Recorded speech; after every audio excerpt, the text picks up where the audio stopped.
Hi, my name's Neve, And we're Year 11 pupils. and we're here to ask Ms Gibson critical questions that everyone's wondering. What procedures have you put in place to ensure the safety of pupils here at Lea Manor?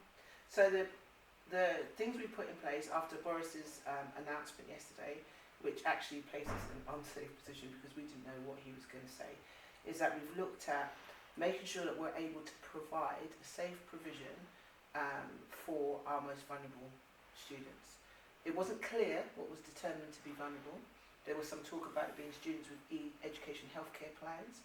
There were students who need critical support in their learning, and parents, children of parents who are key workers. But even that hasn't been defined. So what we have done ourselves at Lea Manor is we've defined what we feel are vulnerable pupils. And absolutely we agree, students of education healthcare plan, students who have social and emotional needs that might mean that they're working with multi-agencies, and pupils who are free to what we call FSM, which is supporting families to make sure that their young people eat all the time. And we have sent out a questionnaire today, and I just want to say it's really important that parents look at the questionnaire. We're asking for them to be returned by 6 p.m, where we have asked people to identify if they're key workers. So those students will also be provided for.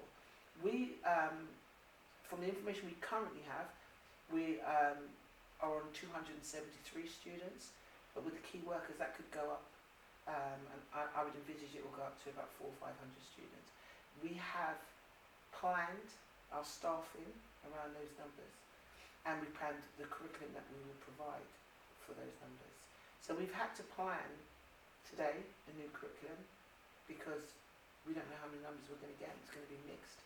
We have a curriculum which we were currently teaching before we had this pandemic.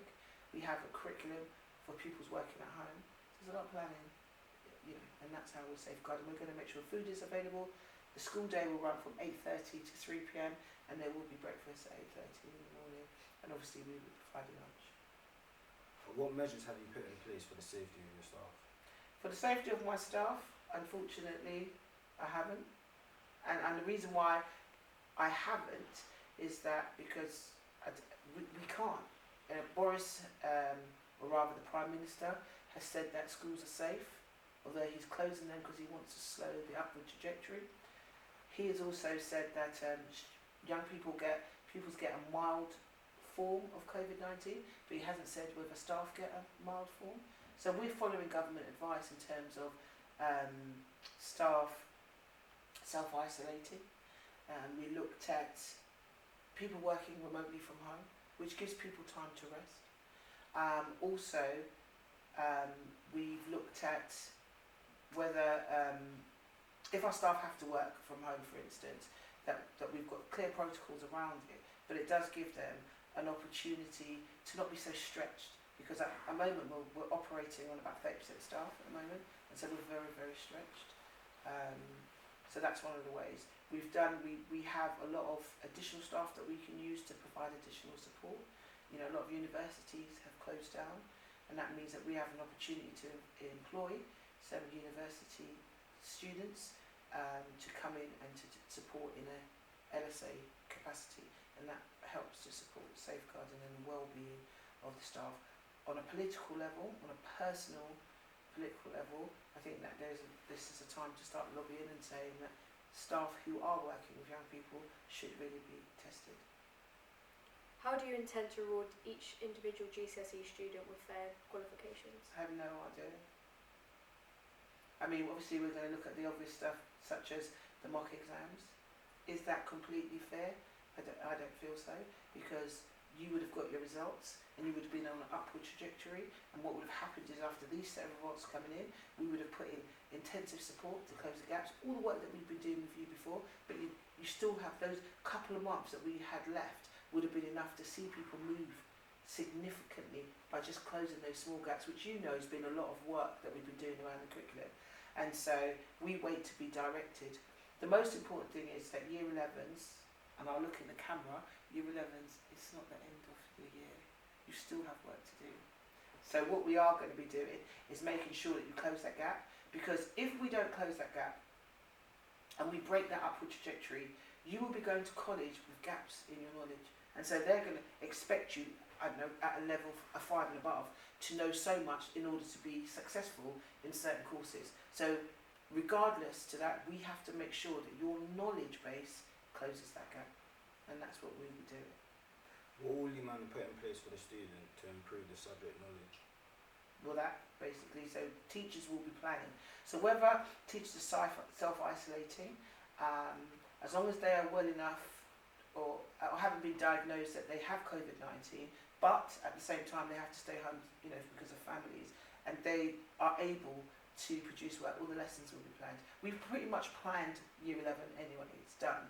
It's quite easy for Year 11 in particular to continue because we have planned for a closure, an imminent closure. So when I was saying earlier, we have 3 different curriculums in operation. That's one of those. So that curriculum is out there already. Mental health is a growing issue with young people. How do you intend to support people going through this? Okay, so going through the COVID-19, I don't think it's fully appreciated, the impact on our mental health or on your mental health, because you're isolated in some ways.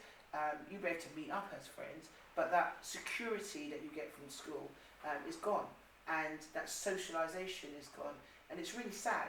It's really sad for us as well, because nobody wanted Year 11 to end like this, or any year group, and I think it's irresponsible of a government to say schools would be closed indefinitely.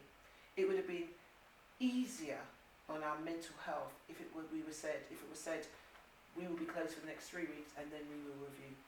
To say indefinitely is where the mental health and the anxiety and the worry comes from. So what we will be doing, we do have wellbeing mentors. You will know people in school who are those support networks, the people that you can talk to. So the Centre of Excellence will be used for that, and we will have it so that there's drop-in sessions for people to come and have some one-to-one. There'll be sessions where people can come and have group work. We will look at sport and see if there is any, even just to have some sort of physical activity that you can keep social distancing. I don't know what that is. But if we can do something like that as well, because physical exercise is a releaser of mental health and stress, and those are things that we'll be looking at. What provisions have you put in place for key workers who have to send their children to school? Well, we have to identify who the key workers are. It would be good if, again, the Prime Minister had told us who they were. But like I said, we have not waited. We've put out the questionnaire, so we've identified who we believe are the key workers, and we've included teachers in that, although we've not been identified as key workers. But just as, I'm here, I'm a parent, there are the teachers who are trying to keep the school open, who feel, although there's no signs, physically able to say, well, actually, we are stretched, but I'm going to come in. Those people need to go to work, and so and they need to be at work so that we can make sure that the NHS and medical staff can get to work, and delivery drivers can get to work, and the police force can get to work. So we have to be around, and the army and whoever else, they need. We'll wait and see who the key workers are in our school, and like I said, I'm sure the Prime Minister at 5 o'clock will tell us who the key workers are. That's all the questions. Do you feel that I've answered them? Yes. Yeah. I just want to ask you, how are you feeling right now? Shocked. I don't think anyone expected, as you said, Year 11 to end like this. But I feel like everything happens for a reason, and we can only move forward. Absolutely.